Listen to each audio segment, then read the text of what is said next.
Salut toute fan moi yo comment nous ye. Je dis que nous te décidé à tester caméra que nous fait acheter. Bon, nous fait acheter un Nikon là que pour nous faire vidéo. Que c'est à cause de ça que nous t'es arrivé. On camper dans projet nous. Bon, nous t'es décidé d'entrer dans ville là pour nous t'a laisser caméra. Bon, là nous arrivé nous pas quelque côté qui vraiment belle, pas quelque côté qui vraiment funny que me tout voulais passer son message pour me dire regardez voir les belles côtés qui gagne au Brésil. Pour qui ça que nous pas attendre nous que nous créer un film ou bien un épisode quel que soit ça le dire. Bon, là m'a regarder là, qu'on pas que bel côté mes amis, on a dit c'est la journée ôté.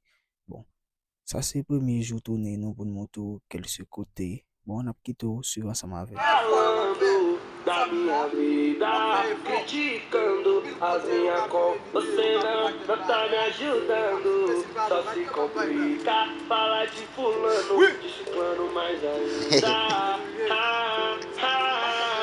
Os PE é tchau, pra inveja é tchau, tchau. Tchau, bye bye. Os PE é tchau, pra inveja é tchau, tchau. Tchau, pra inveja, tchau, tchau, tchau, bye bye, os perreque, tchau, pra inveja, tá ligado, né? Fico o dia inteiro falando da minha vida, criticando as minhas cor. Você não tá me ajudando, só se complica. Fala de fulano, de ciclano mais ainda. Os becos é tchau, pra inveja é tchau, La journée. becos é tchau, pra inveja é tchau e já fui, já fui. Os becos é tchau, pra inveja é tchau, já fui, já fui.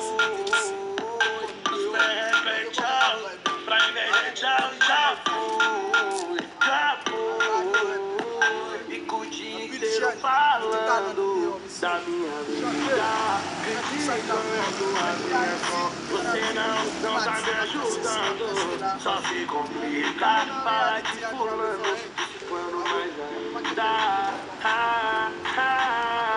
Pros becos é tchau, pra inveja é tchau, tchau.